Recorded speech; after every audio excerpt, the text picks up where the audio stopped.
అరకుకు కాఫీకి కొత్త బొప్పులు ఇక ప్రైమ్ 9 ప్రత్యేక కథనంలో భాగంగా ప్రైమ్ 9 ఛానల్ వరుస కథనాలు ప్రసారం చేయడంతో పాటు అధికార యంత్రాంగం దిగొచ్చింది. వ్యవసాయ అధికారులు, శాస్త్రవేత్తలు, పరిశోధన విద్యార్థులు మరియు ఇప్పటికే అరకుకు మకాం వేసి పరిశీలిస్తున్నారు. ఇప్పటికే కాఫీ పంటను కాపాడుకునేందుకు రాష్ట్ర ప్రభుత్వం ప్రత్యేక చర్యలు చేపట్టింది. మొత్తానికి 154 జోన్లలో 1844 ఎకరాల్లో కాఫీ ఇక బెర్రీ బోరర్ అనే తెగులుకు గుర్తించారు. 85 ఎకరాల్లో రెడ్ జోన్, మరికొన్ని ప్రాంతాల్లో కూడా ఎల్లో, ఆరెంజ్ జోన్లుగా గుర్తించారు.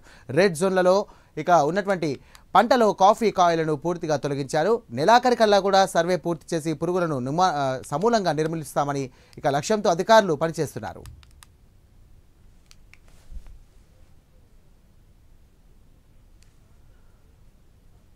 రైట్, ఇదే అంశానికి సంబంధించి మరిన్ని డీటెయిల్స్ మా డిప్యూటీ ఇన్పుట్ ఎడిటర్ వాసు అందిస్తారు. వాసు, చెప్పండి, ప్రస్తుతం అధికారులు ఏమంటున్నారు? కాఫీ పంటకు సంబంధించి కూడా ప్రైమ్ 9 ప్రత్యేకంగా కూడా వరుస కథనాలతో కూడా అధికార యంత్రాంగం కదిలినట్టుగా తెలుస్తోంది. ప్రస్తుతం అధికారులు ఎలాంటి చర్యలు తీసుకుంటున్నారు? రైతులకు ఎలాంటి సహకారాలు కానీ సలహాలు ఇస్తున్నారు? సాయిరామ్, మనం దాదాపు వారం రోజులుగా వరుస కథనాలు బెర్రీ బోరర్ అనే ఒక పురుగు వల్ల అంతర్జాతీయ ఖ్యాతిని ఆర్జించినటువంటి ఈ కాఫీకి ముప్పు వాటిల్లుతుంది, ఈ ప్రమాదం వాటిల్లుతుందని చెప్పడం జరిగింది.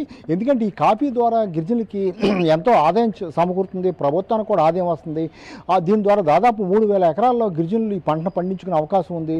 ఇటీవల చంద్రబాబు నాయుడు కూడా ఆ ప్రాంతాలు పర్యటించి మరో 3000 ఎకరాల్లో గిరిజనులకి పంట పండించే అవకాశం ఇచ్చి కాఫీని అంతర్జాతీయ స్థాయిలో తీసుకెళ్తాం, కాఫీ అవుట్లెట్లు పెడతాం, ప్రతి రాష్ట్రంలో పెడతామని కూడా ప్రకటించడం జరిగింది. ఈ నేపథ్యంలో కాఫీని మరింత ఉత్పత్తి చేసే పరిస్థితుల్లో ఉన్నప్పుడు నేపథ్యంలో ఈ పురుగు బెర్రీ బోరర్ అనే పురుగు కాఫీని తోటల్లో మొత్తం తొలిచేసి కాయని తినేయటం వల్ల వాళ్ళందరూ నష్టపోయే పరిస్థితి వస్తుంది. దీన్ని ప్రైమ్ 9 వెలుగులోకి తేవడం జరిగింది. ఈ విషయంపై ఇప్పటికే ప్రభుత్వం కూడా స్పందించింది, మంత్రులు కూడా స్పందించారు, అధికారులు కూడా స్పందించారు. స్వయం అధికారులు, మంత్రులు, ఎమ్మెల్యేలు అందరూ కూడా ఆ తోటలను పరిశీలించడం జరిగింది. ఈ పరిస్థితుల్లో వివిధ రాష్ట్రంలో వివిధ ప్రాంతాల్లో ఉన్నటువంటి శాస్త్రవేత్తలు, దాదాపు 30 మంది శాస్త్రవేత్తలు, 125 మంది విద్యార్థులు వచ్చి దీని మీద అసలు ఏంటి స్టడీ చేసే పరిస్థితి ఏర్పడింది, దీని నివారణ ఎలా చేయాలి, ఏం చేయాలని కూడా వాళ్ళు స్టడీ చేసే పరిస్థితి ఏర్పడింది.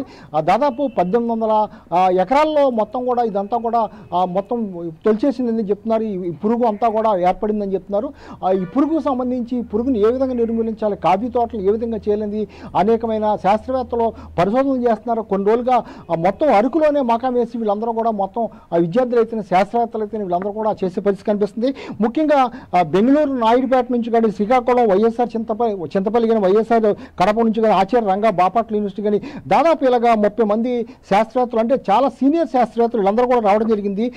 ప్రధానంగా ఎక్కువగా ఈ పురుగున్న ప్రాంతాల్లో గరుడుగూడ, ఇరగాయి, పనగూడ గ్రామాల్లో దాదాపు 200 ఎకరాల్లో కూడా సర్వే చేయడం జరిగింది. 154 జోన్లలో 1844 ఎకరాల్లో మొత్తం కూడా సోకిందని చెప్తున్నారు. 85 ఎకరాల్లో రెడ్ జోన్, అంటే రెడ్ జోన్ అంటే చాలా ఎక్కువ మొత్తం నష్టం చేకూర్చే విధంగా మొత్తం రెడ్ జోన్ గుర్తించడం జరిగింది. మిగిలిన ఎల్లో, ఆరెంజ్ జోన్లకు కూడా గుర్తించడం జరిగింది. దీన్ని ఏ విధంగా నిర్మూలించాలి, ఏ విధంగా చేయాలనేది వాళ్ళు కూడా సూచనలు చేస్తున్నారు. అంటే ఏ విధంగా పిచికారీ చేయాలి, ఏ విధంగా చేయాలని చెప్తున్నారు.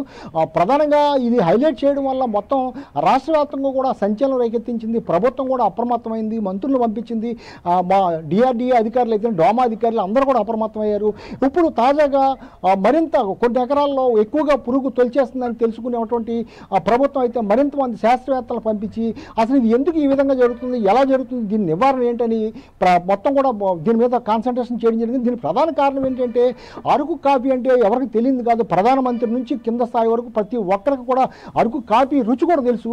ఈ నేపథ్యంలో చాలా రాష్ట్రాల్లో కూడా అరకు కాఫీ సంబంధించి అవుట్లెట్లు కూడా పెట్టేందుకు చేస్తున్నారు. అంటే ఉత్పత్తిని పెంచాల్సిన అవసరం ఉంది.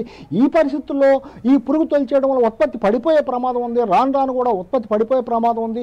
ఈ పరిస్థితులను అర్థం చేసుకున్న ప్రభుత్వం మన కథలతో మొత్తం దిగొచ్చింది. శాస్త్రవేత్తలను అయితేనే, విద్యార్థులను అయితేనే మొత్తం అందరూ కూడా అరకులో మకాం వేసే విధంగా చేసింది. వాడు వారం రోజుల నుంచి కూడా మొత్తం దీన్ని ఎలా ఏర్పడింది, ఎందుకు ఏర్పడింది, దీని నివారణ ఏంటి అని కూడా మొత్తం పరిశీలిస్తున్నారు. ప్రభుత్వం అయితే దీన్ని చాలా సీరియస్గా తీసుకుంది, మంత్రులు కూడా సీరియస్గా తీసుకున్నారు. అదేవిధంగా ఈ కాఫీ తోటలు వేసినటువంటి వాళ్ళు నష్టపోకుండా కూడా నష్టపరిహారం ఇవ్వడానికి కూడా ముందుకు వచ్చారు.